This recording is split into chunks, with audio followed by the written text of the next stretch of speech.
Welcome back to Revise and Resubmit, the podcast that takes, those really dense academic papers and makes them surprisingly interesting.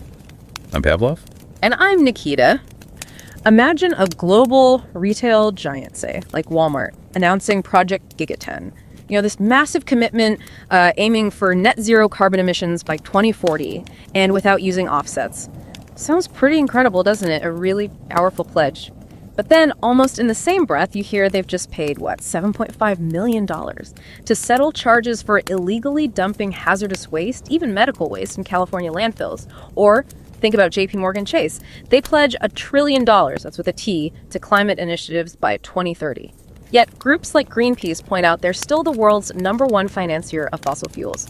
It really makes you stop and wonder, what is actually going on behind these big corporate headlines? That stark contrast, those seemingly opposing realities, they're right at the heart of what we're exploring today. We're looking at a really fascinating and I think incredibly relevant piece of research. It helps us make sense of why we see this kind of corporate behavior. It does. This insightful article is called To Act or Not to Act: The Effects of Firm Size on Inaction, Eco-Friendly, and Compensatory Actions. It really offers a rigorous look at these complex dynamics. And importantly, it was published in the Journal of Business Ethics. That's a highly prestigious journal. It's FT50 listed, which is, a real hallmark of top-tier, peer-reviewed scholarship.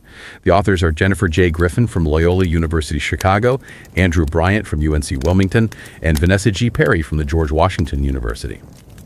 They very thoughtfully crafted this study that genuinely helps us understand these quite challenging corporate behaviors. Yeah, and for those of you just starting out on your own research journey, maybe, or if you're simply keen to understand the sort of nuances of corporate responsibility, this is a truly foundational piece. We genuinely urge you, really, whether you listen regularly or not, take some time to read this article. It's thoroughly researched, rigorously peer-reviewed. You'll find the link right there in our show notes. It's a rewarding read. It will definitely deepen your perspective on this. Okay, so let's unpack this idea, this big disconnect that the authors highlight right at the start.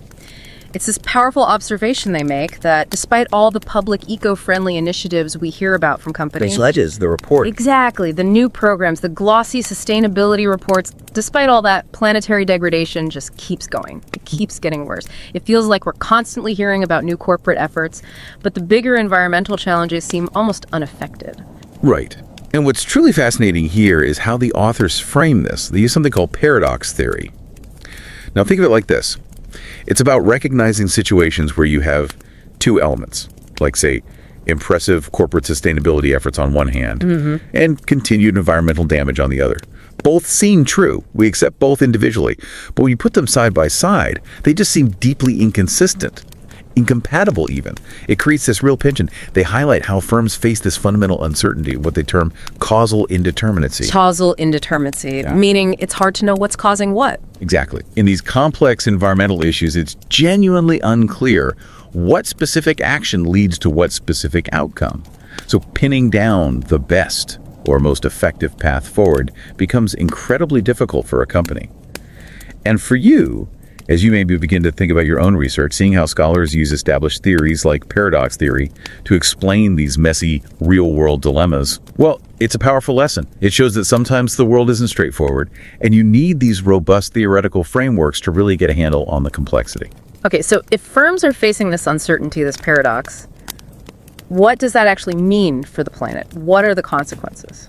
Well, the paper argues that persistent environmental inaction, just literally doing nothing, even after something bad happens, an environmental misdeed, right, and also what they call compensatory actions. These are the eco-friendly things the company does after a negative event, like planting trees after an oil spill, maybe. Kind of like making up for it. Sort of, yeah. Yeah. The paper argues that both inaction and these compensatory actions actually contribute significantly to that big disconnect. It's like you said, a corporate Band-Aid solution. A small good deed tries to cover up a larger environmental wound. And the overall impact just isn't enough. It doesn't stop the real systemic problems. It's often more about managing appearances than truly transforming how the business operates. It's not changing the core issues. Precisely. And if we connect this to the bigger picture, these limited actions, or just doing nothing, they carry significant moral, economic, and system-level ecological implications. morally, you have to think about intergenerational equity. Are we essentially burdening future generations with irreversible environmental harms because of choices being made or not made today? Economically, think about the long-term costs, climate change impacts, resource scarcity, eventually the reputational damage that can really erode market value. And ecologically, well, we know we're approaching dangerous tipping points for crucial natural systems. So it raises this a vital question. Are firms truly striving for what's called strong sustainability? That means real transformative actions, shifting core operations. Okay. Or are they just settling for weak sustainability, which basically maintains the status quo of consumption and production, without challenging the fundamental drivers of environmental decline? Right, just tinkering around the edges. Exactly. And the paper even gives an example. Yeah. Buying carbon offsets. It's part of many big initiatives, like the Science Based Target Initiative. But the authors noted it often leads to few substantive outcomes. It's a classic example, really, of a compensatory action that might look good on paper, but doesn't necessarily drive that fundamental systemic change we need. Okay, this is where it gets really illuminating, I think, for understanding how companies make these decisions. The authors proposed this multi-stage model, a sequential model. They draw on ideas from crisis management literature, actually. And it explains not just if a firm acts after messing up environmentally, but also how much they act. It's not just one big decision, is it? No, it's not. It's more like a sequence. The first stage, the first hurdle, is all about whether a firm decides to take any eco-friendly action at all after an environmental misdeed. Any response whatsoever. And the research hypothesizes and finds that firm size plays a big role right here. Basically, how visible the firm is. How much attention they get. Exactly. They found that larger firms are actually more likely to undertake some kind of eco-friendly behavior at this initial stage. Okay, why is that? Well, because of that high visibility you mentioned. When a big company messes up environmentally, think back to our Walmart example, those waste disposal fines. Yeah. It attracts a ton of negative attention. Headlines, social media backlash, intense scrutiny from stakeholders, investors, customers. Right, the spotlight is on them. It really is. So larger firms might engage in symbolic gestures, or what the paper calls word responses. Word responses, like press releases. Yeah, think big, splashy public statements of commitment, announcing a new eco-fund, maybe a new CEO pledge on sustainability, things designed primarily to redirect that negative attention, protect their reputation, even if it's not a huge concrete action just yet. Okay, that makes sense. And for you, thinking like a researcher, understanding this two-stage thinking, separating the whether to act from the how much to act is really valuable. It stops you from assuming it's one continuous process. It forces you to look at the distinct steps involved rather than sort of lumping them together and potentially missing these crucial nuances. That's a really key distinction, the visibility factor driving that initial decision. So the big players, they're more likely to make the announcement, right? To engage in those word responses. But what about actually, getting things done, moving beyond the pledges? Does that high visibility still translate into deep, substantive action down the line? You've hit on the crux of the second stage.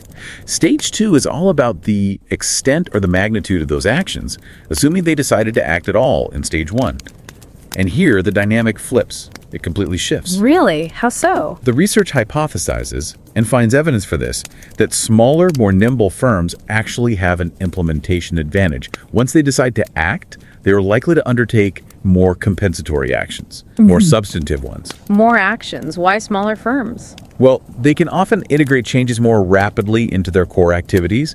There's usually more direct oversight from leadership. And frankly, they often can't afford to waste resources on purely token investments that don't yield real results. Yeah. They need bang for their buck. Okay, so they're more agile. Exactly. Now, contrast that with the larger firms. Despite being more likely to initiate some action in stage 1 because of visibility, they often face much higher costs of implementation and coordination when it comes to really disruptive, significant initiatives. Just because of their sheer size, their bureaucracy, their complex organizational structures. It's harder to turn the big ship. That's a great way to put it. And this often leads to fewer truly significant coordinated actions across the whole company. So their good deeds, while perhaps announced loudly, might end up being more limited in scope, maybe focused on specific contained projects rather than that deep company-wide transformation. Wow. That's a really powerful finding, isn't it? Especially when you look at the numbers. It absolutely is. The study looked at over 12,000 observations from U.S.-based firms between 2013 and 2019. And critically, the sheer scale of inaction is it's eye-opening. They found that a staggering 74% of observations showed firms doing absolutely nothing after an environmental misdeed. 74%, just inaction. Yes. That's a massive number of missed opportunities for positive change. It's a real wake-up call about how common this head-in-the-sand approach actually is. And then, for those firms that do take action, the finding holds. Smaller firms undertake more compensatory actions after their environmental misdeeds compared to larger firms. It directly challenges that easy assumption that bigger companies, just because they make bigger pledges, are always doing more to fix their environmental impacts. Size matters, but not always in the way we might think. So what does this really tell us about how we should understand corporate environmental responsibility overall? Well, a key takeaway is that you can't just assume positive and negative actions cancel each other out neatly on some kind of corporate scorecard. Right, it's not simple arithmetic. Not at all.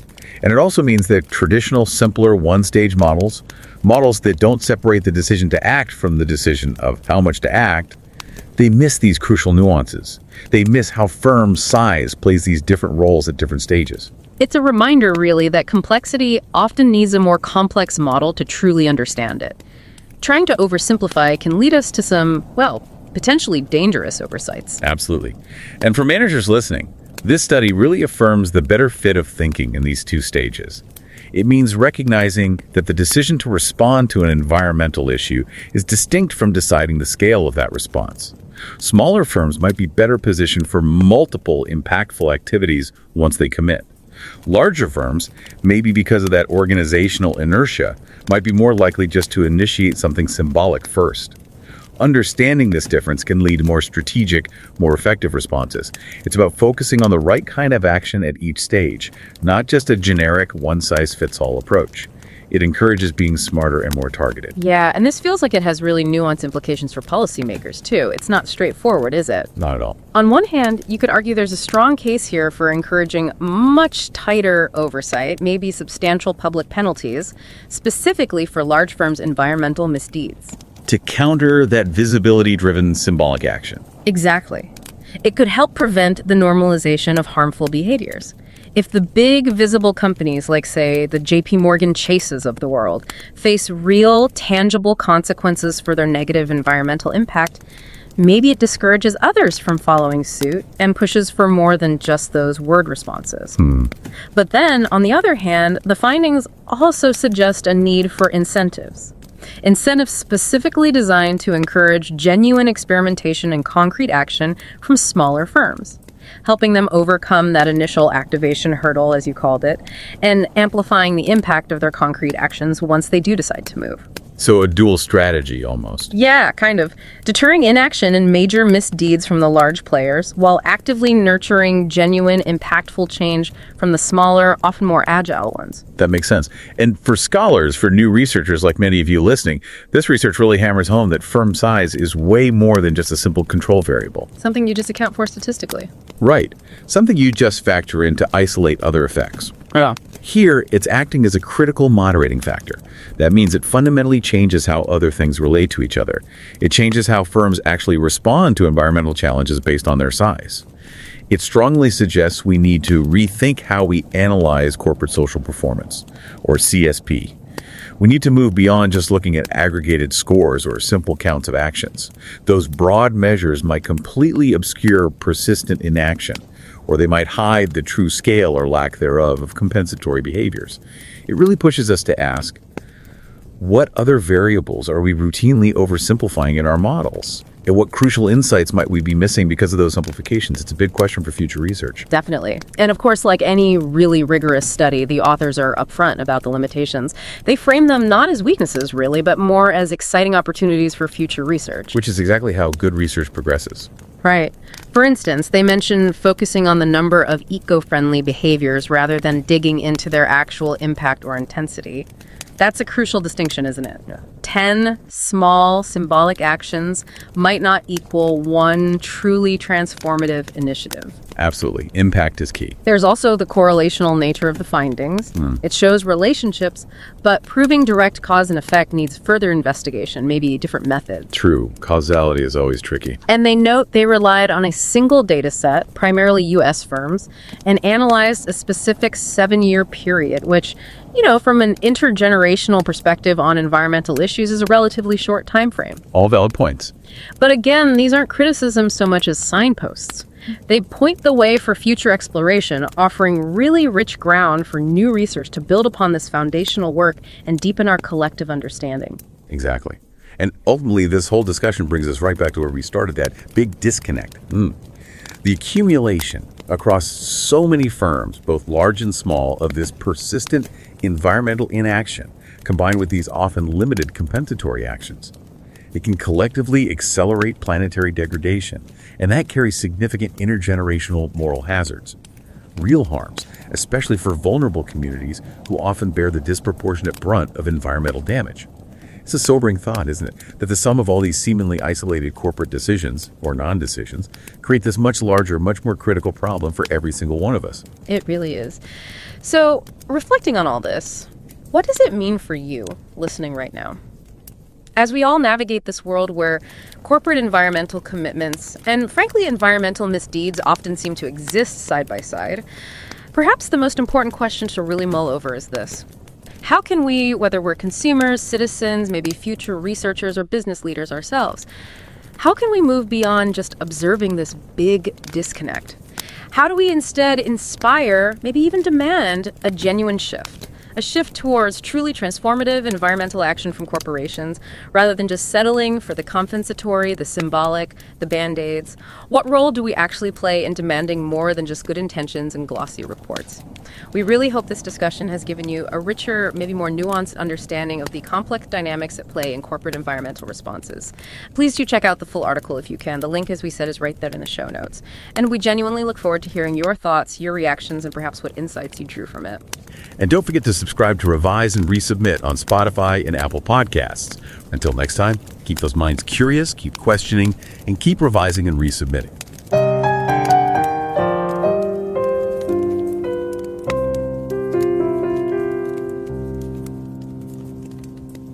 Revise and রিসাবমিটে স্বাগতম।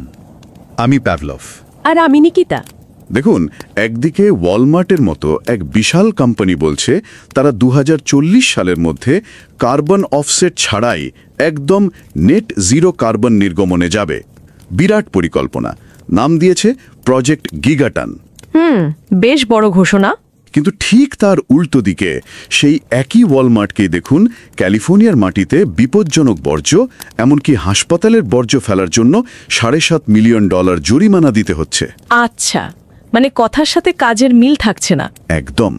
কিংবা ধরুন JP Morgan Chase একদিকে billion billion dollar ঢালছে জলবায়ু রক্ষার প্রতিশ্রুতিতে। হ্যাঁ, শুনেছি $1 trillion কথা বলছে তারা। অথচ অন্যদিকে দেখুন একটা গুরুত্বপূর্ণ জলবায়ু বিষয়ক জোট ছেড়ে বেরিয়ে আসছে আবার বিটকয়েনের মতো একটা প্রযুক্তি, যা পরিবেশের জন্য কতটা ভালো তা নিয়ে প্রশ্ন আছে, সেটাতেও সমর্থন দিচ্ছে। এই যে বৈপরীত্য, এই আপাত বিরোধাভাসী আচরণ, এটাই আজকে আমাদের আলোচনার বিষয়। ঠিক, এই যে কথা আর কাজের ফারাক, এটাই মূল জায়গাটা। আর আমাদের আজকের আলোচনাটা কিন্তু কোনো মন গড়া নয়, এটা একটা গবেষণা প্রবন্ধের উপর ভিত্তি করে তৈরি।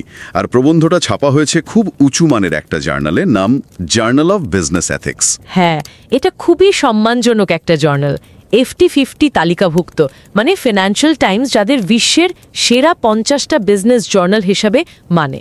ঠিক, মানে এর মান নিয়ে কোনো প্রশ্নই ওঠে না। তো এই জার্নালের একটা লেখায় ব্যবসায়িক প্রতিষ্ঠানগুলো পরিবেশ নিয়ে যা বলে আর বাস্তবে যা করে, সেই ফারাকটাকেই তুলে ধরা হয়েছে। একদম। আর এই গুরুত্বপূর্ণ লেখাটার পেছনে রয়েছেন 3 জন গবেষক। হ্যাঁ, তাদের নামগুলো একটু বলা দরকার। লেখকরা হলেন জেনিফার জে গ্রিফিন, তিনি শিকাগোর Loyola University Quinlan School of বিজনেসের, Andrew Bryant, University of North Carolina উইলমিংটনের ক্যামেরন স্কুল অফ বিজনেসের, আচ্ছা, আর Vanessa G Perry, the George Washington University School of বিজনেসের। 3 জনই খুব অভিজ্ঞ গবেষক। অবশ্যই। এখানে একটা অনুরোধ রাখতে চাই সবার কাছে, আমাদের এই আলোচনাটা শুনুন বা না শুনুন, যদি সম্ভব হয় এই মূল প্রবন্ধটা পড়ার জন্য একটু সময় বের করবেন। এটা খুবই থটফুল আর কঠোরভাবে পিয়ার রিভিউ করা একটা কাজ, মানে অন্য বিশেষজ্ঞরা খুঁটিয়ে দেখে এর মান নিশ্চিত করেছেন। হ্যাঁ, মূল লেখাটা পড়লে পুরো বিষয়টা আরও পরিষ্কার হবে। লিঙ্কটা আমরা শো নোটসে দিয়ে রেখেছি। আজকের আলোচনাটা আমরা সাজিয়েছি মূলত তাদের কথা ভেবে যারা হয়তো একাডেমিক গবেষণার জগতে নতুন বা নিজেরা গবেষণা শুরু করতে চলেছেন। নতুন গবেষকদের জন্য এটা খুব কাজের হতে পারে। আমাদের লক্ষ্য হলো প্রবন্ধটার মূল বিষয়বস্তু, বিশেষ করে কোম্পানিগুলো যখন পরিবেশ নিয়ে কোনো ভুল করে ফেলে বা ধরুন কোনো অনাকাঙ্ক্ষিত ঘটনা ঘটে যায়, তারপর তারা ঠিক কী করে সেটা যতটা সম্ভব সহজ করে বলা। ঠিক। আর এই আচরণের কেন্দ্রে আছে একটা ধারণা, লেখকরা যাকে বলছেন দ্য বিগ ডিসকানেক্ট, মানে বৃহৎ অসঙ্গতি। বৃহৎ অসঙ্গতি ব্যাপারটা ঠিক কি? ব্যাপারটা হলো, আমরা তো হরদমে শুনছি বিভিন্ন কোম্পানি কত পরিবেশ বান্ধব কাজ করছে, গ্রিন ইনিশিয়েটিভ নিচ্ছে, কিন্তু যদি পৃথিবীর পরিবেশের সার্বিক অবস্থার দিকে তাকাই, হ্যাঁ, অবস্থা তো খুব ভালো বলা যায় না। ঠিক তাই। সার্বিকভাবে কিন্তু পরিবেশের অবস্থার তেমন উন্নতি হচ্ছে না, বরং অনেক ক্ষেত্রে আরও খারাপ হচ্ছে। এই যে কোম্পানিগুলোর ভালো ভালো কথা, সুন্দর সুন্দর ঘোষণা আর পরিবেশের বাস্তব অবস্থা, এই দুটোর মধ্যে যে বিরাট ফারাক, এটাই হলো বৃহৎ অসঙ্গতি। তার মানে কথার কাজের মিল নেই। একদম। আর এটা নতুন কিছু নয়। ডোলেক আর মাফ 2016 সালে এই বিষয়টাকে একটা গুরুত্বপূর্ণ প্যারাডক্স বা আপাত বিরোধী সমস্যা হিসাবে দেখিয়েছিলেন। এই প্রবন্ধের লেখকরা এই সমস্যাটাকেই আরও গভীরে গিয়ে দেখছেন। তাহলে কোম্পানিগুলো যখন পরিবেশ নিয়ে কোনো ভুল করে, মানে এনভায়রনমেন্টাল মিসডিডস যাকে বলা হচ্ছে, তখন তারা আসলে কি করে? এই অসঙ্গতিটা কিভাবে প্রকাশ পায়? লেখকরা মূলত দুটো প্রধান আচরণের কথা বলছেন, আর প্রথমটা শুনলে একটু অবাকই হতে হয়। বেশিরভাগ ক্ষেত্রে তারা আসলে কিছুই করে না। কিছুই করে না মানে ভুল করার পরেও? হ্যাঁ, এটাকে বলা হচ্ছে পরিবেশগত নিষ্ক্রিয়তা বা এনভায়রনমেন্টাল ইনঅ্যাকশন। তাদের গবেষণায় দেখা গেছে প্রায় 74% ক্ষেত্রে কোম্পানিগুলো পরিবেশগত কোনো ভুল বা ক্ষতির পর কোনো সংশোধনমূলক বা ইতিবাচক পরিবেশ বান্ধব পদক্ষেপ নেয়নি। 74%? এটা তো বিশাল সংখ্যা। এটাই কি সবচেয়ে সাধারণ প্রতিক্রিয়া? হ্যাঁ, তাদের গবেষণা অনুযায়ী এটাই সবচেয়ে সাধারণ বা কমন প্রতিক্রিয়া, নিষ্ক্রিয় থাকা। আচ্ছা, আর দ্বিতীয় আচরণটা কি? দ্বিতীয়টা হলো ক্ষতিপূরণমূলক পদক্ষেপ বা কম্পেনসেটরি অ্যাকশন।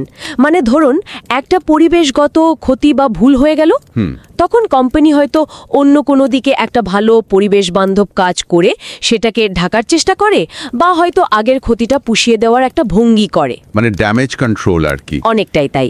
অথবা বলা যেতে পারে মানুষের মনোযোগটা মূল সমস্যা থেকে অন্যদিকে সরিয়ে দেওয়ার একটা কৌশল। ওই যে শুরুতে জেপি মর্গানের উদাহরণটা ছিল না? হ্যাঁ, জীবাশ্ম জ্বালানিতে বিনিয়োগের রেকর্ডের পাশেই বিশাল জলবায়ু তহবিলের ঘোষণা। ঠিক, এটাই হলো ক্ষতিপূরণমূলক পদক্ষেপের উদাহরণ। একটা ভালো কাজ সামনে এনে হয়তো আগের বা অন্য কোনো দিকের খারাপ কাজের প্রভাবটা কমানোর বা ঢাকার একটা চেষ্টা। আচ্ছা, এখানে একটু থামি। এই যে দুটো আচরণের কথা শুনলাম, এক হলো চুপ থাকা, নিষ্ক্রিয় থাকা, আর দুই হলো অন্য একটা ভালো কাজ করে ক্ষতিপূরণের চেষ্টা করা। এগুলো সমস্যা তৈরি করছে কেন? মানে নিষ্ক্রিয় থাকলে হয়তো কেউ জানলো না, আর ক্ষতিপূরণমূলক কাজ করলে তো তাও কিছুটা ভালো কাজ হলো। সমস্যাটা কোথায়? প্রশ্নটা খুব জরুরি, কারণ আপাত দৃষ্টিতে মনে হতে পারে ক্ষতিপূরণ তো ভালোই, কিন্তু সমস্যাটা বেশ গভীর। প্রথমত নৈতিকতার দিকটা দেখুন। পরিবেশগত ভুলের প্রভাব কাদের ওপর পড়ে? প্রায়শই সমাজের প্রান্তিক, কম সুবিধাভোগী মানুষদের ওপর। এটা ঠিক। ক্রিয় থাকে তখন তারা আসলে সেই ক্ষতিটাকে চলতে দেয়, তার কোনো দায় নেয় না। এটা নৈতিকভাবে কি ঠিক? আর ক্ষতিপূরণমূলক কাজগুলো, সেগুলো হয়তো দেখতে ভালো, কিন্তু প্রায়শই যে মূল ক্ষতিটা হয়েছে সেটার সরাসরি সমাধান করে না। মানে হয়তো একদিকে গাছ কাটলো আর অন্যদিকে অন্য কোথাও স্কুল বানিয়ে দিল। অনেকটা সেরকম। হয়তো স্কুল বানানো ভালো কাজ, কিন্তু তাতে কাটা পড়া গাছের ক্ষতিপূরণ হয় কি? দ্বিতীয়ত অর্থনীতির দিকটাও আছে। এই যে দ্বিচারিতা, একদিকে ক্ষতি, অন্যদিকে ভালো সাজার চেষ্টা, এটা দীর্ঘমেয়াদে কোম্পানির সুনামের জন্য ভালো নাও হতে পারে। এমনকি আর্থিক পারফরমেন্সেও নেতিবাচক প্রভাব ফেলতে পারে। আর পরিবেশ দূষণের যে খরচ, সেটাই, সেই খরচটা তো কোম্পানি নিজে নিচ্ছে না, সেটা চাপছে পুরো সমাজের ঘাড়ে, আমাদের ওপর, ভবিষ্যৎ প্রজন্মের ওপর। অর্থনীতির ভাষায় যাকে বলে এক্সটার্নালিটিস বা বাহ্যিক খরচ। একজনের কাজের ফল ভুগছে অন্যরা। আর পরিবেশের ওপর সরাসরি প্রভাব, নিষ্ক্রিয় থাকলে বা ক্ষতিপূরণ করলেও মূল সমস্যাটা এই যাচ্ছে। নিষ্ক্রিয় থাকলে ক্ষতিটা তো চলতেই থাকে, আর ক্ষতিপূরণমূলক কাজ মূল ক্ষতটা সারায় না, ফলে পরিবেশের দীর্ঘমেয়াদী কোনো উন্নতি হয় না। লেখকরা এই পরিস্থিতিটাকে বলছেন দুর্বল স্থায়িত্ব বা উইক সাস্টেইনেবিলিটি। মানে কিছু লোক দেখানো কাজ হলেও আসল স্বাস্থ্য ফেরে না। আচ্ছা, বোঝা গেল। কিন্তু প্রশ্ন হলো, কোম্পানিগুলো কেন এমন আচরণ করে? কেন তারা নিষ্ক্রিয় থাকে বা এই ক্ষতিপূরণের রাস্তায় হাঁটে? এর পেছনে কি কোনো ব্যাখ্যা আছে? হ্যাঁ, লেখকরা এই জটিল আচরণটা বোঝার জন্য দুটো পরিচিত তত্ত্বকে কাজে লাগিয়েছেন। একটা হলো প্যারাডক্স থিওরি। Paradox theory? হ্যাঁ, এই তত্ত্বটা আমাদের বুঝতে সাহায্য করে যে আপাতদৃষ্টিতে দুটো পরস্পর বিরোধী জিনিস কিভাবে একই সঙ্গে থাকতে পারে। যেমন কোম্পানি বলছে তারা পরিবেশ বান্ধব, আবার তাদের কাজের ফলে পরিবেশের ক্ষতি হচ্ছে। এই যে বিরোধাভাস, এই প্যারাডক্সটা কিভাবে টিকে থাকে সেটা বুঝতেই তত্ত্ব সাহায্য করে। ইন্টারেস্টিং। আর দ্বিতীয় তত্ত্বটা? দ্বিতীয়টা হলো সংকট ব্যবস্থাপনা বা ক্রাইসিস ম্যানেজমেন্ট তত্ত্ব। যখন একটা কোম্পানি পরিবেশগত ভুল করে তখন তারা তো একটা সংকটে পড়ে, তাই না? একটা অনিশ্চয়তা তৈরি হয়, কি করা উচিত, করলে কি হবে, না করলে কি হবে। হ্যাঁ, অবশ্যই। প্রেস্টিজের প্রশ্ন, আইনি ঝুঁকি, অনেক কিছু। ঠিক এই সংকট আর অনিশ্চয়তার মুখে কোম্পানিগুলো কেন নির্দিষ্ট কিছু আচরণ বেছে নেয়, যেমন নিষ্ক্রিয় থাকা বা ক্ষতিপূরণ করা, সেটা ব্যাখ্যা করতে এই ক্রাইসিস ম্যানেজমেন্ট তত্ত্বটা কাজে লাগে। আর এই পুরো বিষয়টাকে একটা কাঠামোর মধ্যে ফেলতে, বিশেষ করে নতুন গবেষকদের বোঝার সুবিধার জন্য লেখকরা একটা দ্বিস্তরীয় সিদ্ধান্ত গ্রহণ প্রক্রিয়ার মডেল, 2 স্টেজ ডিসিশন মডেল প্রস্তাব করেছেন। দ্বিস্তরীয় সিদ্ধান্ত মডেল, এটা কি একটু বুঝিয়ে বলবেন, বিশেষ করে যারা গবেষণার জগতে নতুন তাদের জন্য? অবশ্যই। মডেলটা আসলে দুটো ধাপের কথা বলে, খুব লজিক্যাল। প্রথম ধাপ বা স্তর হলো পদক্ষেপ নেবে কিনা, ওয়েদার টু অ্যাক্ট। মানে পরিবেশগত ভুলটা করার পর কোম্পানি প্রথমে ঠিক করে আদৌ কোনো পরিবেশ বান্ধব পদক্ষেপ নেওয়ার দরকার আছে কি না। মানে তারা কি পরিস্থিতি মূল্যায়ন করে? মানে দেখে যে ধরা পড়ার চান্স কতটা বা চাপ কতটা আসবে? হ্যাঁ, সেরকমই। তারা হয়তো ভাবে ব্যাপারটা ধামাচাপা পড়ে যাবে, বা তেমন কোনো প্রতিক্রিয়া হবে না, কিংবা পদক্ষেপ নিতে গেলে অনেক খরচ বা ঝামেলা। যদি তারা মনে করে না, কোনো দরকার নেই, তাহলে এখানেই শেষ। ওই যে 74% ক্ষেত্রে যা হয়। বুঝেছি। তাহলে প্রথম ধাপেই অনেকে বাদ পড়ে যায়।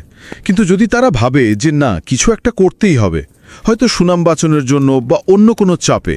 ঠিক, যদি প্রথম স্তরে তারা সিদ্ধান্ত নেয় যে হ্যাঁ, কিছু একটা করা দরকার, তবেই তারা দ্বিতীয় স্তরে যায়। দ্বিতীয় স্তরটা হলো কতটা পদক্ষেপ নেবে। Extent of action. কতটা মানে কয়টা পদক্ষেপ, নাকি কি পরিমাণ? দুটোই হতে পারে। মানে তারা ঠিক করে কয়টা ভালো কাজ করবে বা কতটা বড় মাপের কাজ করবে। এখানেই ওই ক্ষতিপূরণমূলক পদক্ষেপের ধারণাটা চলে আসে। তারা হয়তো ভাবে ছোটোখাটো দু একটা কাজ করে দেখিয়ে দিলেই হবে যে তারা কেয়ার করে, অথবা হয়তো তারা সত্যি বড় কোনো উদ্যোগ নেয়। এই দ্বিতীয় ধাপটা হলো কাজের পরিমাণ বা মাত্রা ঠিক করা। বেশ পরিষ্কার হলো দুটো ধাপ, করবে কি না আর করলে কতটা। আচ্ছা, এই মডেল ব্যবহার করে লেখকরা কি কোম্পানির কোনো বিশেষ বৈশিষ্ট্যের সাথে এই আচরণের সম্পর্ক খুঁজে পেয়েছেন? যেমন ধরুন কোম্পানির আকার, ছোট কোম্পানি আর বড় কোম্পানির আচরণ কি আলাদা হয়? একদম ঠিক প্রশ্ন। এটাই তাদের গবেষণার একটা মূল জায়গা। তারা কোম্পানির আকার, ফার্ম সাইজ আর তাদের এই দ্বিস্তরীয় আচরণের মধ্যে সম্পর্কটা খতিয়ে দেখেছেন। আর এর ভিত্তিতে দুটো প্রধান অনুমান বা হাইপোথেসিস তৈরি করেছেন। যারা গবেষণায় নতুন তাদের জন্য বলি, হাইপোথেসিস হলো একটা শিক্ষিত অনুমান যা পরে তথ্য দিয়ে পরীক্ষা করা হয়। আচ্ছা, প্রথম অনুমানটা কি ছিল? প্রথম হাইপোথেসিসটা, হাইপোথেসিস 1 ছিল এরকম: বড় কোম্পানিগুলোর নামডাক বেশি, তাদের কাজকর্ম সহজেই নজরে আসে, তাই না? হ্যাঁ, মিডিয়ার ফোকাস বেশি থাকে। ঠিক তাই তারা যদি পরিবেশ নিয়ে কোনো ভুল করে তাহলে তাদের উপর চাপটাও বেশি পড়ে। লেখকরা তাই অনুমান করেছিলেন এই বাড়তি চাপের কারণে বা নেতিবাচক প্রচার এড়ানোর জন্য বড় কোম্পানিগুলোর ভুল করার পর কোনো না কোনো পরিবেশবান্ধব পদক্ষেপ নেওয়ার সম্ভাবনা ছোট কোম্পানিগুলোর চেয়ে বেশি হবে। মানে তারা প্রথম হার্ডালটা পার করবে বেশি। আর ডেটা কি বলছে? এই অনুমানটা কি ঠিক? হ্যাঁ, তাদের ডেটা বিশ্লেষণ করে দেখা গেছে এই অনুমানটা সত্যি। তথ্য বলছে বড় কোম্পানিগুলোর পরিবেশগত ভুলের পর কিছু একটা করার সম্ভাবনা ছোট কোম্পানিগুলোর চেয়ে সত্যিই বেশি, এবং এই ফলাফলটা পরিসংখ্যানগতভাবেও বেশ শক্ত। তাদের রিপোর্টে উল্লেখিত গামা কোএফিশিয়েন্ট 0.15, পি ভ্যালু 0.04 এটাই নির্দেশ করে। তার মানে বড়দের ভয় বেশি, তাই তারা কিছু একটা করে মুখ রক্ষার চেষ্টা করে বেশি। এটা তো বেশ যুক্তিসঙ্গত লাগছে। কিন্তু এখানে কি গল্প শেষ, নাকি দ্বিতীয় অনুমানও ছিল? এখানে একটা মজার মোচড় আছে। দ্বিতীয় হাইপোথিসিসে লেখকরা ঠিক উল্টোটা না হলেও একটু অন্যরকম ভেবেছিলেন। তারা অনুমান করেছিলেন ছোট কোম্পানিগুলো যদি একবার প্রথম বাধাটা পেরোয়, মানে যদি তারা পদক্ষেপ নেওয়ার সিদ্ধান্ত নেয়, যদিও তাদের সেই সম্ভাবনাটা কম, হ্যাঁ, তাহলে তারা তুলনামূলকভাবে বেশি সংখ্যক বা বেশি মাত্রার এক্সটেন্ট ম্যাগনিটিউড পদক্ষেপ নেবে। মানে ছোটরা যদি করে তাহলে বড়দের চেয়ে বেশি করে। কিন্তু কেন? এর সম্ভাব্য কারণ হিসেবে তারা বলছেন ছোট কোম্পানিগুলোর ভেতরে সিদ্ধান্ত নেওয়ার প্রক্রিয়া সাধারণত সহজ আর দ্রুত হয়। তাদের হয়তো বড় কোম্পানির মতো অত আমলাতান্ত্রিক জটিলতা থাকে না, তাই তারা কোনো উদ্যোগ নিলে সেটা সহজে এবং বেশি পরিমাণে বাস্তবায়ন করতে পারে। এটাকে বলা হচ্ছে ইমপ্লিমেন্টেশন অ্যাডভান্টেজ। অন্যদিকে বড় কোম্পানিগুলোতে হয়তো অনেক ধাপ পেরিয়ে অনেক অনুমোদন নিয়ে কাজ করতে হয়, তাই তারা শুরু করলেও কাজের পরিমাণ বা সংখ্যাটা হয়তো কম হয়। বাহ, এটাও কি ডেটায় সমর্থিত হয়েছে? হ্যাঁ, এবং মজার বিষয় হলো এটাও সমর্থিত হয়েছে। ডেটা দেখাচ্ছে কোম্পানির আকার যত বাড়ে, পদক্ষেপের সংখ্যা বা পরিমাণ তত কমে যায়।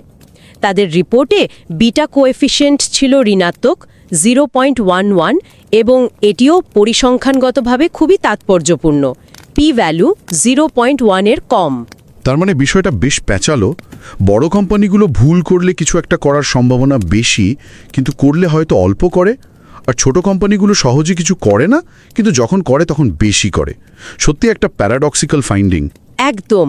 আচ্ছা, এই সিদ্ধান্তে আসার জন্য তারা যে ডেটা আর পদ্ধতি ব্যবহার করেছেন সে বিষয়ে যদি একটু ধারণা দেন, বিশেষ করে যারা নিজেরা গবেষণা করতে চাইছেন তাদের জন্য এটা খুব কাজের হবে। নিশ্চয়ই, এটা কোনো হাওয়ায় ভাসানো কথা নয়। এর পেছনে আছে বিশাল ডেটা আর খুব জেঙ্গে বিশ্লেষণ।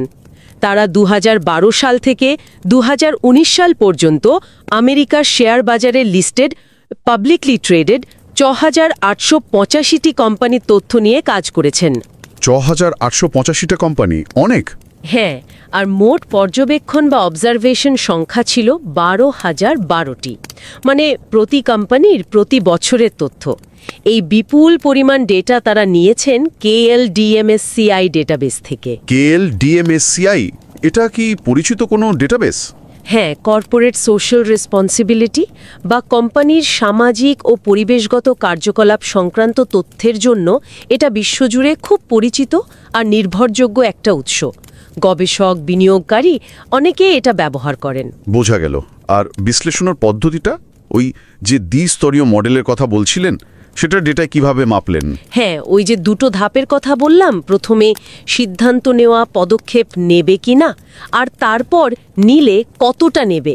এই ধরনের ডেটা বিশ্লেষণ করার জন্য সাধারণ পরিসংখ্যানিক মডেল, যেমন ধরুন সাধারণ রিগ্রেশন, অনেক সময় ঠিক কাজ করে না। কেন করে না? কারণ এখানে একটা বড় সমস্যা হলো বেশিরভাগ কোম্পানি ওই 74% প্রথম ধাপে না বলছে, মানে তাদের পরিবেশ বান্ধব কাজের সংখ্যা 0। ডেটাতে যদি এতগুলো শূন্য থাকে তাহলে সাধারণ মডেলগুলো ঠিকঠাক ফলাফল দিতে পারে না, ভুল হওয়ার সম্ভাবনা থাকে। আচ্ছা, এতগুলো শূন্য থাকলে সমস্যা, তাহলে উপায় হলো বিশেষায়িত মডেল ব্যবহার করা। লেখকরা এখানে হার্ডল মডেল নামে একটা পরিসংখ্যানিক পদ্ধতি ব্যবহার করেছেন। হার্ডল মডেল, এটা কি রকম? সহজ করে বললে হার্ডল মডেলের দুটো অংশ থাকে, ঠিক ওই সিদ্ধান্ত প্রক্রিয়ার দুটো ধাপের মতো।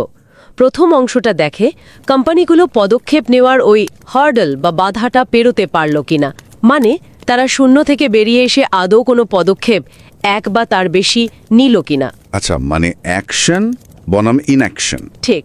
আর মডেলের দ্বিতীয় অংশটা শুধু সেই কোম্পানিগুলোকেই দেখে যারা প্রথম বাধাটা পেরিয়েছে, অর্থাৎ শূন্যের বেশি পদক্ষেপ নিয়েছে, এবং দেখে যে তারা ঠিক কতটা বা কী পরিমাণ পদক্ষেপ নিয়েছে। যেহেতু এটা শূন্য ডেটা আর অশূন্য ডেটাগুলোকে আলাদাভাবে বিচার করে, তাই এই ধরনের ডেটার জন্য এটা অনেক বেশি উপযুক্ত। তার মানে এটা এই নির্দিষ্ট সমস্যার জন্য বেশি ফিট করছে। একদম। আর লেখকরা শুধু এটা দাবি করেননি, তারা পরিসংখ্যানগতভাবে দেখিয়েছেনও যে তাদের ব্যবহৃত হার্ডল মডেলটি অন্যান্য সরল মডেলের, যেমন শুধু পয়সন মডেলের চেয়ে এই ডেটার জন্য শ্রেয়তর। তারা BIC বা বেজিশিয়ান ইনফরমেশন ক্রাইটেরিয়ান নামে একটা স্ট্যান্ডার্ড পদ্ধতি ব্যবহার করে এটা প্রমাণ করেছেন। তার মানে পদ্ধতিটাও খুব সলিড। অবশ্যই। তাহলে যদি পুরো ফলাফলটাকে আবার এক জায়গায় আনি। হ্যাঁ প্লিজ। যখন কোম্পানিগুলো পরিবেশগত ভুল করে, তখন সবচেয়ে সাধারণ ঘটনা হলো কিছুই না করা, নিষ্ক্রিয় থাকা। প্রায় 3/4 ক্ষেত্রে এটাই হয়। 74%। আর যখন তারা পদক্ষেপ নেয়, তখন কোম্পানির আকারের একটা দ্বৈত ভূমিকা দেখা যায়। বড় কোম্পানিগুলোর পদক্ষেপ নেওয়ার সম্ভাবনা বেশি, কিন্তু ছোট কোম্পানিগুলো একবার পদক্ষেপ নিলে তার পরিমাণ বা সংখ্যায় বেশি হয়।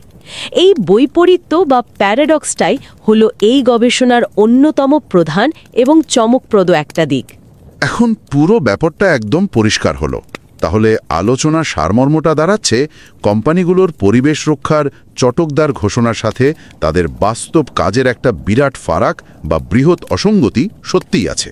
হ্যাঁ, পরিবেশগত ভুলের পর নিষ্ক্রিয় থাকাই যেন নিয়ম, পদক্ষেপ নেওয়াটা ব্যতিক্রম। আর যখন পদক্ষেপ নেওয়া হয়, তখন কোম্পানির আকার অনুযায়ী প্রতিক্রিয়াটাও বেশ অদ্ভুত। বড়রা শুরু করার সম্ভাবনা বেশি দেখালেও হয়তো অল্পতেই থামে, আর ছোটরা সহজে শুরু না করলেও একবার করলে বেশি করে। ঠিক ধরেছেন। আর এই গবেষণার গুরুত্ব কিন্তু শুধু একাডেমিক জগতেই আটকে নেই। কাদের জন্য এটা গুরুত্বপূর্ণ হতে পারে? যারা নীতি নির্ধারণ করেন, যেমন সরকার বা নিয়ন্ত্রক সংস্থা, পলিসি মেকার্স, তাদের জন্য এটা খুব জরুরি একটা ফাইন্ডিং। এটা বুঝতে সাহায্য করে যে শুধু কোম্পানিগুলোকে প্রতিশ্রুতি দিতে বললেই হবে না, তাদের কাজের উপর নজরদারি, জবাবদিহিতা এগুলো আরও জোরদার করতে হবে। ঠিক। একইভাবে যারা বিভিন্ন কোম্পানিতে ম্যানেজার বা লিডারশিপ রোলে আছেন, তাদের জন্য এই গবেষণাটা ভাবনার খোরাক দেয়। এটা হয়তো চোখে আঙুল দিয়ে দেখিয়ে দেয় যে শুধু কিছু লোক দেখানো ক্ষতিপূরণমূলক কাজ সাময়িকভাবে সুনাম রক্ষা করলেও দীর্ঘমেয়াদে তা যথেষ্ট নাও হতে পারে। পরিবেশ ভাবনাকে কোম্পানির মূল কৌশলের সাথে একীভূত করাটা জরুরি। আবারও মনে করিয়ে দিতে চাই, আমাদের এই আলোচনাটা কিন্তু মূল গবেষণা প্রবন্ধটার একটা সারসংক্ষেপ মাত্র। পুরো যুক্তি, ডেটা বিশ্লেষণ, পদ্ধতির খুঁটিনাটি এগুলো বোঝার জন্য মূল লেখাটা পড়া দরকার। হ্যাঁ, অবশ্যই। লিঙ্কটা শো নোটসে আছে, আগ্রহীরা নিশ্চয়ই দেখে নেবেন। আলোচনা শেষ করার আগে একটা ভাবনা সবার জন্য রেখে যাই, কি বলেন? হ্যাঁ, নিশ্চয়ই। এই যে গবেষণাটা দেখালো বড় কোম্পানিগুলো ভুল করলে কিছু করার সম্ভাবনা বেশি কিন্তু করে কম, আর ছোটরা সম্ভাবনা কম দেখালেও করলে করে বেশি, এই যে পরিস্থিতি, এটা পরিবেশ সমস্যার সমাধানে আসলে কি প্রভাব ফেলছে? মানে এটা কি ভালো না খারাপ? সেটাই প্রশ্ন। যদি বড় কোম্পানিগুলো তাদের বিশাল প্রভাব আর প্রচারের আলো ব্যবহার করে ছোটখাটো কাজ করেই পার পেয়ে যায়, আর ছোট কোম্পানিগুলো হয়তো বেশি কার্যকর পদক্ষেপ নিয়েও প্রচার বা সম্পদের অভাবে যথেষ্ট স্বীকৃতি বা সুবিধা না পায়, তাহলে পরিবেশ রক্ষার আসল লড়াইটা কি আরও কঠিন হয়ে যাচ্ছে না? ভাবনার বিষয়।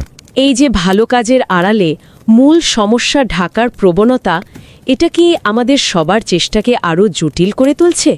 এই প্রশ্নগুলো হয়তো ভবিষ্যতের গবেষক, নীতি নির্ধারক, ব্যবসায়ী, এমনকি আমাদের মতো সাধারণ মানুষদেরও ভাবার জন্য থাকলো।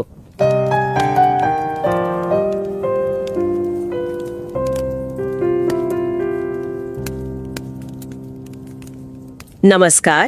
रिवाइज एंड रीसबमिट में आपका स्वागत है। मैं हूं पावलोव और मैं हूं निकिता।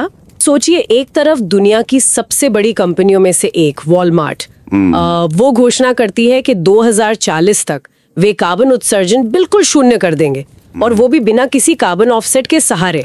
सुनने में तो ये बहुत ही अच्छा लगता है ना, लेकिन फिर कुछ ही टाइम बाद खबर आती है कि उसी वॉलमार्ट पर कैलिफोर्निया में खतरनाक कचरा अवैध रूप से फेंकने पर $7.5 मिलियन का जुर्माना लगा है। हाँ, ये एक अजीब सा मतलब विरोधाभास है। बिल्कुल। एक तरफ तो पर्यावरण बचाने के इतने बड़े वादे कर रहे हैं, हाँ, और दूसरी तरफ ऐसे काम जो सीधे सीधे पर्यावरण को नुकसान पहुंचा रहे हैं। और ये सिर्फ वॉलमार्ट की ही कहानी नहीं है। नहीं, बिल्कुल नहीं। एक हालिया रिपोर्ट बताती है एक्चुअली कि दुनिया की सिर्फ लगभग 7% बड़ी कंपनियां ही हैं जो अपने उत्सर्जन कम करने के लक्ष्यों को वाकई में पूरा करने की राह पर हैं। सिर्फ 7%? हाँ, वादे तो बहुत सारी कंपनियां करती हैं, पर अमल वो काफी कम है। बिल्कुल।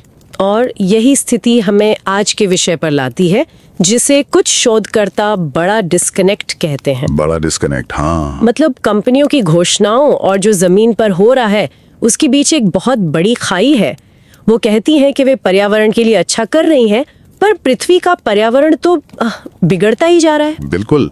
और इसी पहेली को, इसी डिस्कनेक्ट को समझने की कोशिश की गई है एक बहुत ही महत्वपूर्ण शोध पत्र में, जिसका शीर्षक है टू एक्ट और not to act, the effects of firm size on inaction, eco friendly and compensatory actions. अच्छा। यानी ये पत्र जांचता है कि कंपनियां पर्यावरण को नुकसान पहुंचाने के बाद क्या करती हैं, कुछ करती भी हैं या कुछ नहीं करती। हाँ। और इसमें कंपनी का आकार मतलब साइज क्या भूमिका निभाता है। हाँ, और ये जो चर्चा हम कर रहे हैं ये सिर्फ ऐसे ही नहीं है, ये उस शोध पत्र पर आधारित है जो जर्नल ऑफ बिजनेस एथिक्स जैसे बेहद प्रतिष्ठित मतलब बहुत ही सम्मानित एकेडमिक जर्नल में प्रकाशित हुआ है। बिल्कुल। और ये FT50 सूची में भी शामिल है, जो अकादमिक जगत में इसकी गुणवत्ता और महत्व को दिखाता है। और इसे लिखा किसने है? इसे लिखा है 3 अनुभवी शोधकर्ताओं ने। जेनिफर जे ग्रिफिन, ये लोयोला यूनिवर्सिटी शिकागो से हैं, Andrew Bryant, University of North Carolina Wilmington से, और Vanessa G Perry, the George Washington University से। तो हम कोशिश करेंगे कि इस पत्र की जो मुख्य बातें हैं उन्हें सरल भाषा में यहाँ रखें। हाँ, खासकर शायद उन लोगों के लिए जो अकेडमिक शोध की दुनिया में नए हैं और समझना चाहते हैं कि इस तरह के जटिल सवालों का अध्ययन सिस्टमैटिक तरीके से कैसे किया जाता है। बिल्कुल।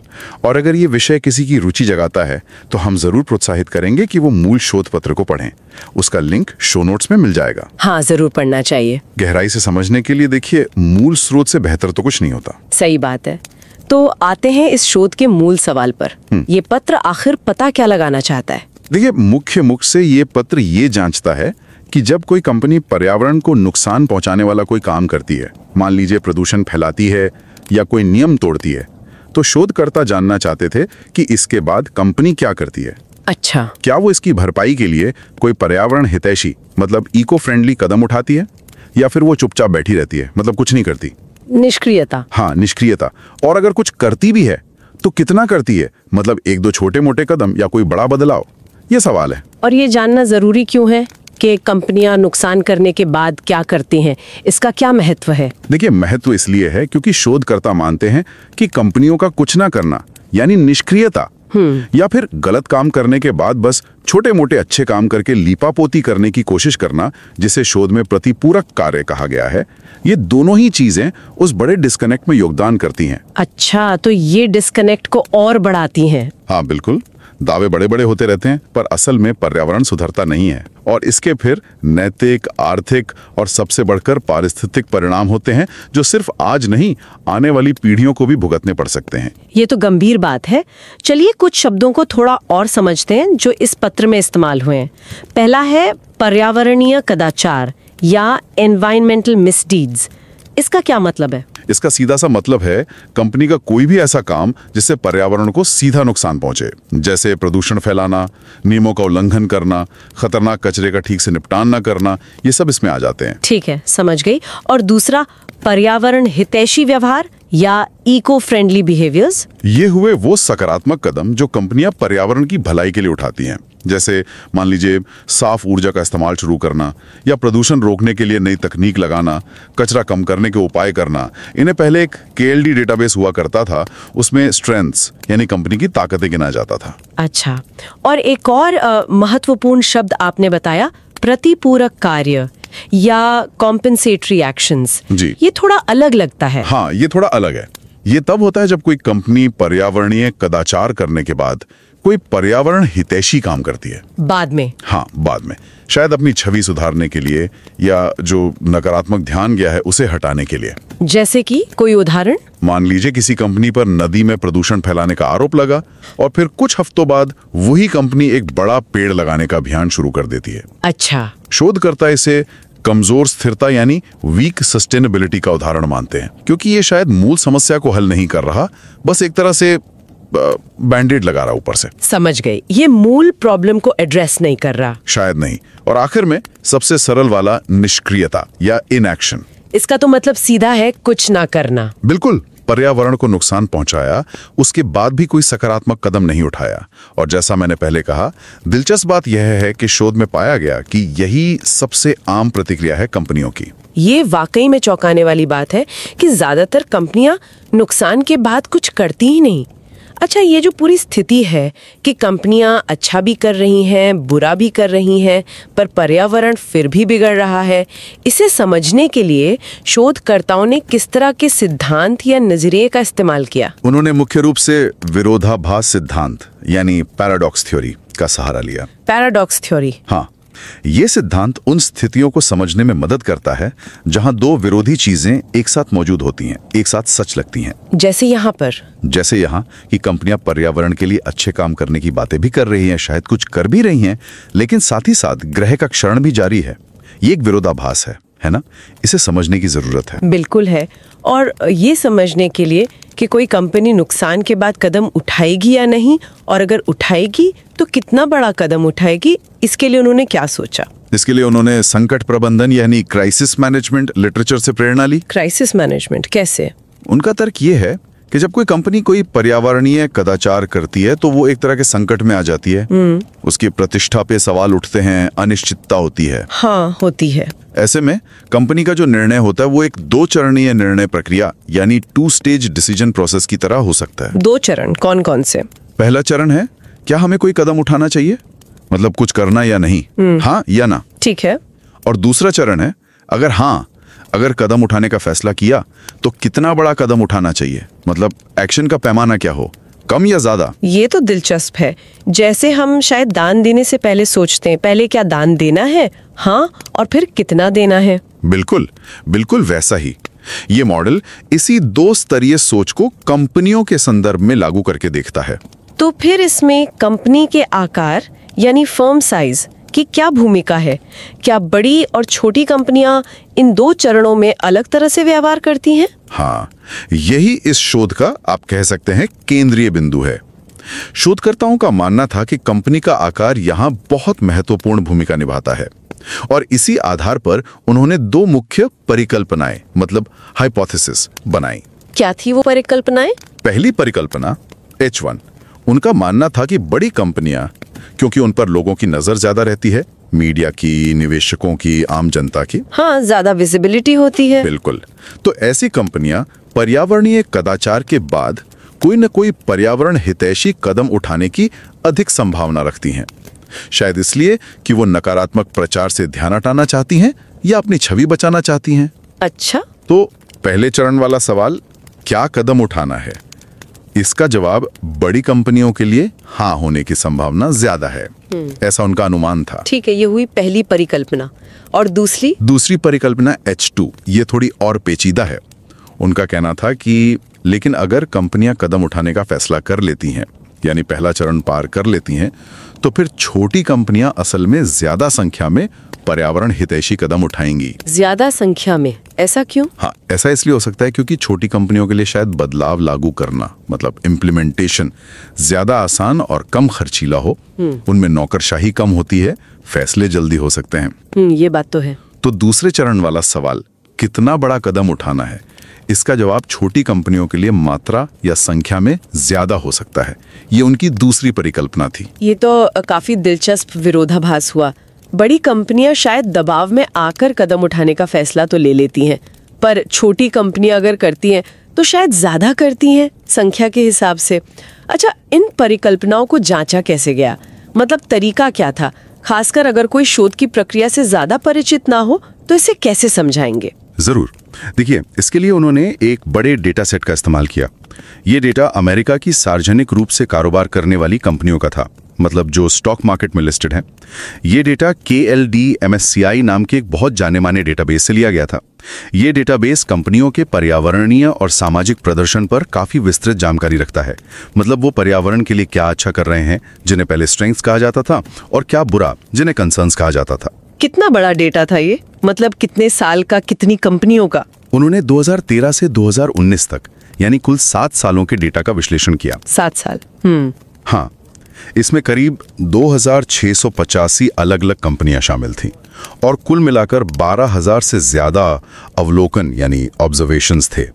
हर अवलोकन का मतलब है एक कंपनी का 1 साल का रिकॉर्ड। तो काफी बड़ा डेटा सेट था ये। हाँ, काफी बड़ा है। और विश्लेषण कैसे किया? क्या कोई खास तरीका अपनाया? हाँ, यहाँ उन्होंने एक विशेष सांख्यिकीय मॉडल का उपयोग किया, जिसे हर्डल मॉडल कहते हैं। हर्डल मॉडल, ये क्या होता है? हाँ, हर्डल यानी बाधा। ये मॉडल उन लोगों के लिए समझना दिलचस्प हो सकता है जो शोध की पद्धतियों में रुचि रखते हैं। ये मॉडल खास तौर पर उस 2 चरणीय निर्णय प्रक्रिया का विश्लेषण करने के लिए ही डिजाइन किया गया है, जिसकी हमने बात की थी। अच्छा, वो 2 चरण वाली। हाँ, पहली बाधा है क्या कंपनी कोई कदम उठाएगी भी या नहीं, हाँ नहीं, और दूसरी बाधा अगर हाँ तो कितने कदम उठाएगी, संख्या। ओके। पारंपरिक तरीके जैसे पॉइसन मॉडल वगैरह वो अक्सर इन दोनों चरणों को मिला देते हैं, या फिर निष्क्रियता यानी शून्य गतिविधि वाले मामलों को ठीक से हैंडल नहीं कर पाते। हर्डल मॉडल इन दोनों पहलुओं को अलग अलग और ज्यादा सटीकता से देखता है, इसलिए इस शोध के लिए ज्यादा उपयुक्त पाया गया। तो इस सावधानी पूर्वक किए गए विश्लेषण और इस हर्डल मॉडल से आखिर नतीजे क्या निकले? क्या उनकी वो 2 परिकल्पनाएं सही साबित हुई? हाँ, नतीजे काफी महत्वपूर्ण थे और कुछ हद तक, जैसा मैंने पहले कहा, चिंताजनक भी। सबसे पहली और शायद सबसे चौंकाने वाली बात जो सामने आई वो ये थी कि निष्क्रियता बहुत ही आम है। अच्छा, कितनी आम? उनके विश्लेषण में करीब 74% अवलोकनों में कंपनियों ने कोई भी पर्यावरण हितैषी कार्रवाई नहीं की थी। 74%? मतलब 3/4 मामलों में कुछ नहीं किया? जी हाँ, और ये तब भी सच था चाहे उन्होंने पिछले साल कोई कदाचार किया हो या नहीं किया हो। यह आंकड़ा उस बड़े डिस्कनेक्ट को बहुत साफ तौर पर दिखाता है। ज्यादातर समय कंपनियां कुछ करती ही नहीं हैं, यानी बड़ी कंपनियों के पर्यावरणीय कदाचार के बाद कोई न कोई पर्यावरण हितैषी कार्रवाई करने की संभावना वास्तव में छोटी कंपनियों से अधिक थी। तो बड़ी कंपनियां पहला कदम उठाने में आगे थी? हाँ, वे पहली बाधा पार करने में आगे थी, जैसा कि अनुमान लगाया गया था। और तीसरी बात, दूसरी परिकल्पना H2 भी समर्थित हुई, यानी जिन कंपनियों ने कार्रवाई करने का फैसला किया, पहली बाधा पार की, उनमें छोटी कंपनियों ने बड़ी कंपनियों की तुलना में औसतन ज्यादा संख्या में पर्यावरण हितैषी कदम उठाए। अच्छा, तो अगर मैं इसे सरल शब्दों में कहूँ, बड़ी कंपनियां दबाव में आकर हाँ हम कुछ करेंगे कहने की संभावना तो ज्यादा रखती हैं। हाँ। लेकिन अगर कोई छोटी कंपनी हाँ कहती है तो वो असल में ज्यादा काम करती है, मतलब ज्यादा संख्या में कदम उठाती है। आपने बिल्कुल सही समझा। यही इस मॉडल की खासियत थी कि वो इस बारीक अंतर को पकड़ पाया जो शायद पारंपरिक एक चरणीय मॉडल से छिप जाता। ये दिखाता है कि सिर्फ ये पूछना काफी नहीं है कि क्या कंपनियां काम कर रही हैं, बल्कि ये भी पूछना जरूरी है कि कौन सी कंपनियां कितना काम कर रही हैं। और इसमें कंपनी का आकार एक बहुत ही जटिल भूमिका निभाता है। तो इन नतीजों का कुल मिलाकर मतलब क्या निकाला जा सकता है? ये हमें कंपनियों और पर्यावरण के रिश्ते के बारे में क्या सिखाते हैं? देखिए, ये नतीजे हमें बताते हैं कि कंपनी का आकार एक सीधी सरल कहानी नहीं कहता। ऐसा नहीं है कि बड़ी कंपनियां हमेशा बेहतर होती हैं या छोटी कंपनियां हमेशा। बड़ी कंपनियां दिखती ज्यादा हैं, उन पर दबाव ज्यादा होता है, तो वो शायद प्रतिक्रिया देने की संभावना ज्यादा रखती हैं, पर शायद वो करती कम है कदमों की संख्या के हिसाब से। वहीं छोटी कंपनियां दिखती कम है, शायद उन पर दबाव कम होता है, लेकिन अगर वो कदम उठाती हैं तो वो ज्यादा सक्रिय हो सकती हैं। और सबसे बड़ी चिंता की बात जो ये शोध रेखांकित करता है वो है वो व्यापक निष्क्रियता, वो 74% वाला आंकड़ा। हाँ, वो तो है। जब ज्यादातर कंपनियां कुछ कर ही नहीं रही और जो कर रही हैं उनमें से भी कई शायद सिर्फ प्रतिपूरक या दिखावटी कदम उठा रही हैं, तो फिर पर्यावरण कैसे सुधरेगा? ये एक प्रणालीगत जोखिम यानी सिस्टमिक रिस्क की तरफ इशारा करता है। कॉर्पोरेट जगत के दावों के बावजूद पर्यावरण का क्षरण जारी रह सकता है। लेकिन हर शोध की तरह इसकी भी कुछ सीमाएं या कमियां होंगी।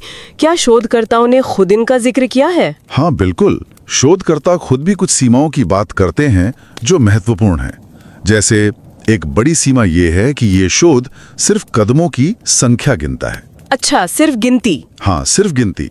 उन कदमों का प्रभाव या गहनता क्या थी ये नहीं मापता। हो सकता है एक बड़ी कंपनी ने सिर्फ एक ही कदम उठाया हो, लेकिन वो बहुत बड़ा और असरदार हो, जो छोटी कंपनी के 10 छोटे कदमों से ज्यादा प्रभावी हो। ये मॉडल इस गुणवत्ता या प्रभाव को नहीं पकड़ पाता। हाँ, ये तो महत्वपूर्ण बात है। बिल्कुल। दूसरा, ये शोध सिर्फ अमेरिका की सार्वजनिक यानी पब्लिकली ट्रेडेड कंपनियों पर आधारित है। तो इसके नतीजे शायद दुनिया भर की निजी कंपनियों या अलग अलग देशों की कंपनियों पर सीधे लागू न हो। उनका व्यवहार अलग हो सकता है। सही। तीसरा, डेटा सिर्फ एक ही स्रोत से लिया गया है, अलग अलग स्रोतों से शायद अलग तस्वीर मिले। और चौथा, 7 साल का समय पर्यावरण जैसे दीर्घकालिक मुद्दे के पैटर्न को पूरी तरह समझने के लिए शायद थोड़ा कम हो। हाँ, ये सब ध्यान में रखने वाली बातें हैं। बिल्कुल। तो अंत में अगर हम सार निकालने की कोशिश करें तो इस शोध से हम क्या सीख सकते हैं? नीति बनाने वालों के लिए, आगे शोध करने वालों के लिए, और जो कंपनियों को चलाते हैं उन प्रबंधकों के लिए क्या मुख्य संदेश हैं? मेरे ख्याल से कई महत्वपूर्ण संदेश हैं इसमें। नीति निर्माताओं के लिए यानी पॉलिसी मेकर्स के लिए उन्हें एक बहुत ही संतुलित, न्यूआंस्ड अप्रोच अपनाने की जरूरत है। कैसे? देखिए, एक तरफ उन्हें बड़ी कंपनियों पर कड़ी नजर रखनी होगी, खासकर उनके कदाचार और उनकी निष्क्रियता पर, क्योंकि बड़ी कंपनियां जो करती हैं या नहीं करती उसका असर ज्यादा होता है। दूसरी कंपनियां भी शायद उनकी नकल करती हैं, तो शायद उनके लिए नियम सख्त करने पड़े या दंड बढ़ाना पड़े। वहीं दूसरी तरफ उन्हें छोटी कंपनियों को सकारात्मक कदम उठाने के लिए प्रोत्साहित करना होगा, क्योंकि वो ज्यादा संख्या में कदम उठाने को तैयार दिखती हैं। उन्हें शायद कुछ मदद या रियायतें देनी पड़े ताकि वो प्रयोग कर सकें और अच्छे काम कर सकें। तो एक बैलेंस बनाना होगा। ये तो हुआ नीति निर्माताओं के लिए। और शोधकर्ताओं के लिए? शोधकर्ताओं के लिए ये शोध दिखाता है कि कंपनी के आकार जैसे चर को सिर्फ एक कंट्रोल वेरिएबल मानकर किनारे नहीं कर देना चाहिए। अच्छा। बल्कि उसके जटिल प्रभावों का गहराई से अध्ययन करना जरूरी है। साथ ही ये शोध हर्डल मॉडल जैसे 2 चरणीय मॉडल्स के उपयोग को प्रोत्साहित करता है, खासकर उन स्थितियों में जहां निष्क्रियता या शून्य गतिविधि एक महत्वपूर्ण परिणाम है। और हाँ, भविष्य के शोध के लिए एक दिशा ये भी है कि सिर्फ कदमों की गिनती से आगे बढ़कर उनके वास्तविक प्रभाव, इम्पैक्ट और लंबे समय के पैटर्न को कैसे मापा जाए, इस पर काम करने की जरूरत है। और आखिर में प्रबंधकों के लिए क्या सीख है इससे, जो कंपनियों में निर्णय लेते हैं? प्रबंधकों के लिए मुझे लगता है सबसे पहली सीख तो यही है कि उन्हें यह समझना होगा कि पर्यावरणीय मुद्दों पर निर्णय लेना एक 2 चरणीय प्रक्रिया हो सकती है। पहले प्रतिबद्धता जताना और फिर वास्तविक कार्रवाई करना। उन्हें खुद से पूछना चाहिए कि उनकी कंपनी इन दोनों चरणों में कहां खड़ी है।